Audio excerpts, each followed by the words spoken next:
There it goes.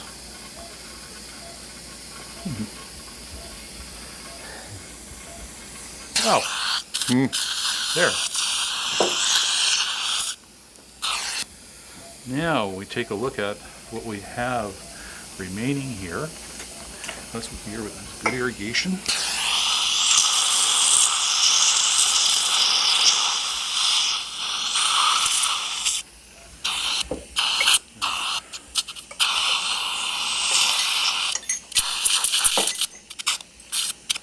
Now, we've insulted these gum tissues just a little bit more than ideal. We're going to make sure the socket here, there's no evidence of significant disease in here, which is really good. It means that we don't have to change the biology significantly. But this has had a root canal, and often there's some PeriAcryl granulomatous tissue involved.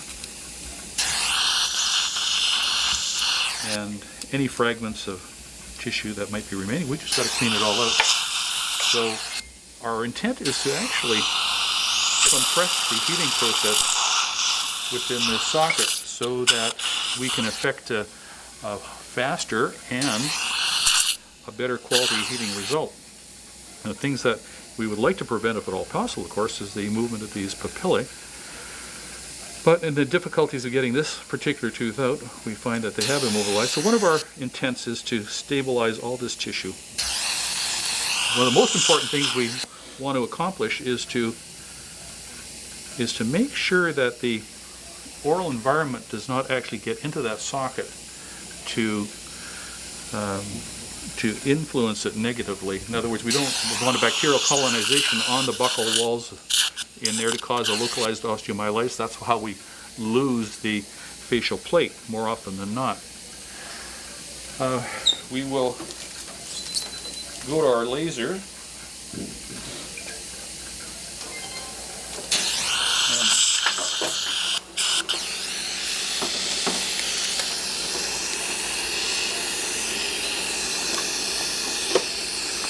We're going to go down into the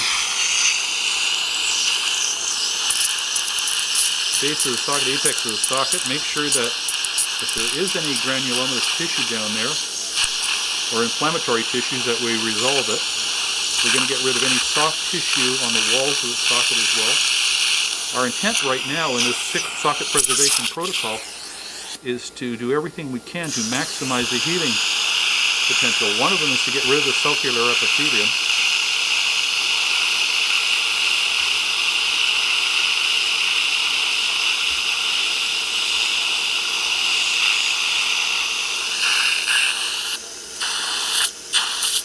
Max, how you doing? Okay, good. Now this is often done by some clinicians with a burr. And the burr works fine to disrupt the epithelial barrier for healing, but it doesn't do an awful lot to remove bacteria, which is often part of the gingival cycle. So we're going to accomplish both by removing any inflammatory tissue and the sulcular epithelium here to facilitate the proliferation of gingival tissue across the opening.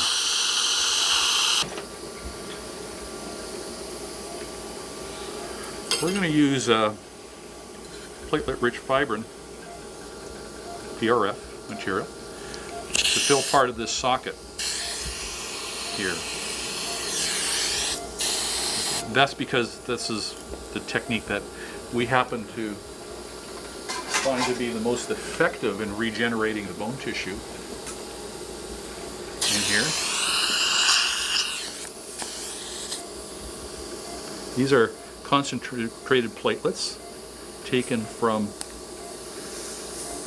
our patient's blood. And we're going to take another one.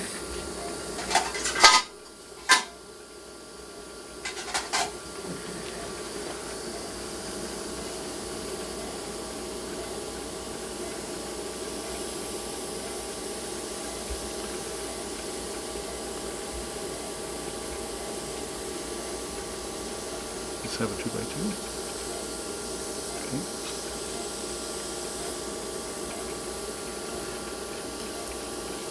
Okay. Now, for many practitioners who are not drawing blood and concentrating platelets, you can put any number of things into the socket, be it HA-based products or collagen. This is a 5-wall bony socket without an awful lot of infection, so this is actually very predictable.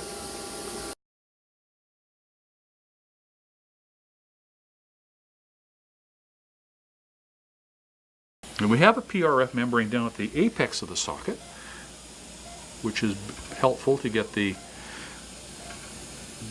growth hormones activated. Then we're going to pack this socket with irradiated cancellous bone. This is vertebral bone that is developed for Rocky Mountain Tissue Bank in Denver, Colorado. And it's an excellent product to use. We'll use this in a lot of different areas, including sinus grafts. We can press that in. Let's have a little dab. Thank you. And as you fill these grafts, you just want to make sure it's compacted sufficiently to give a bit of resistance rather than being too free-flowing and they're moving around an awful lot. Part of the graft protocol is to make sure that all the particles of a graft remain fairly stable and immobile.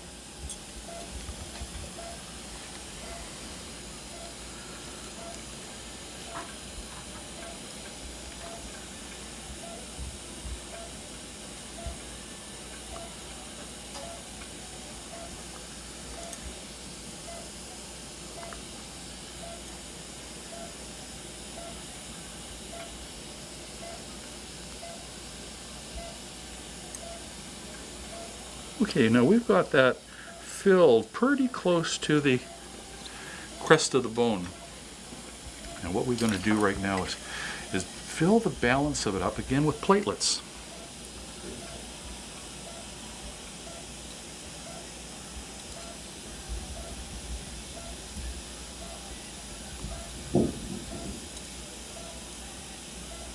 Let's have a dab on that. Good.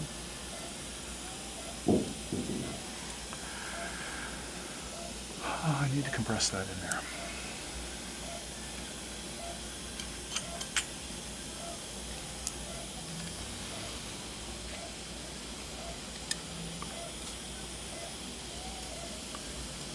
Now these growth factors contained within the platelet-rich fibrin will affect bone, but they'll also affect gingival tissue beautifully as well.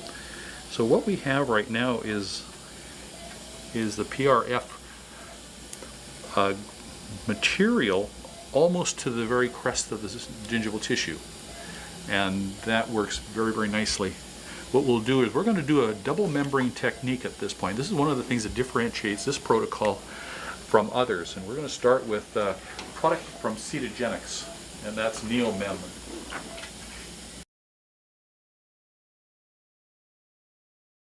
So we're going to shape a piece of NeoMem here, membrane. It's a semi-rigid collagen membrane. It has barrier qualities, but what I like about this product is it also has some memory. So for situations where people are biting on these areas while they're in healing, which we don't like to see, but we have to do our best to protect the patient against misuse. We cover up that area, and it just has to extend to or a little bit past the gingival complex margins here. And that's our first level of membrane. Now that will be retained within the body, and what we'll do is put a different membrane on top of that, which will be removed.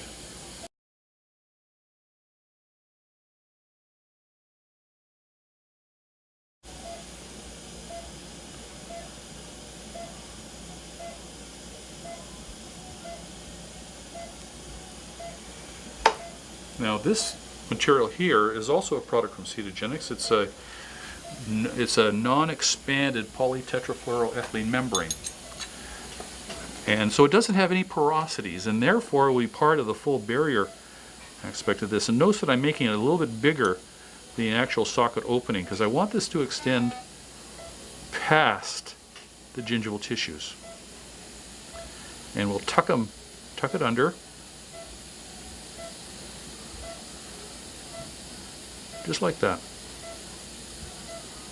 So we have two barriers now. This one will come out in 2 weeks, this outer barrier.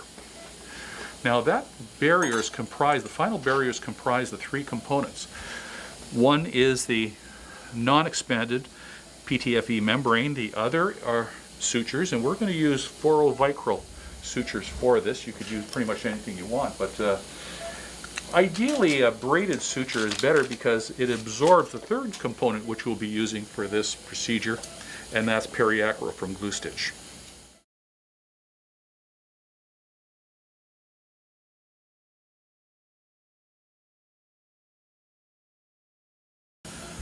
So we're going to just give this a bit of a wash right now. We have pretty good isolation at this point, but we're going to give it another level of value.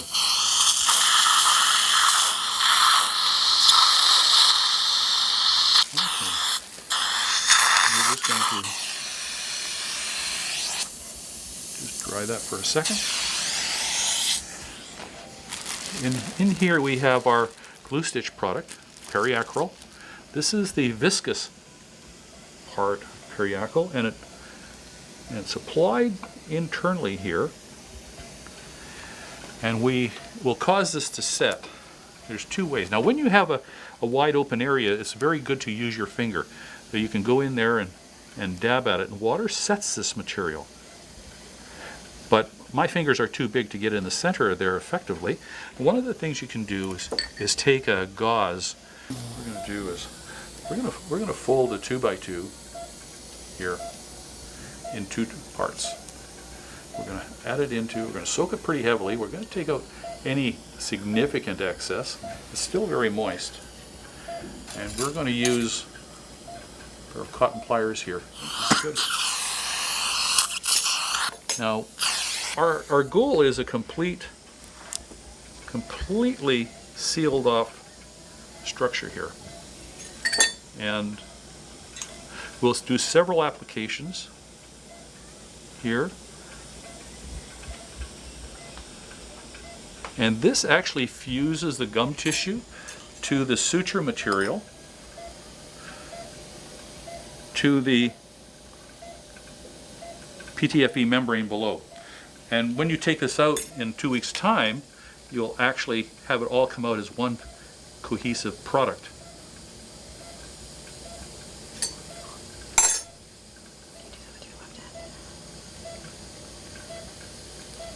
You pull this.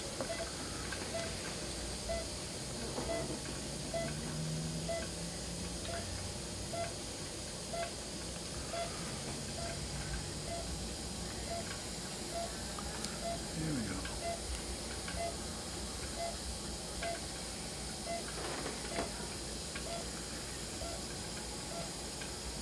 And that's pretty much the process. What we'll do at this point is we'll check for any splash of material that has gotten into the occlusal surfaces or adjacent to structure and remove it. I think we've been relatively clean through here. And everything is sealed off very nicely right through here, interproximally as well, over the center of that. And now, very little will disturb that.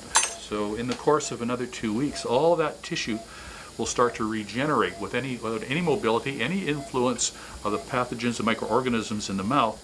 And what will happen with Max here is, in spite of the difficulty taking that tooth out, he'll have absolutely zero discomfort.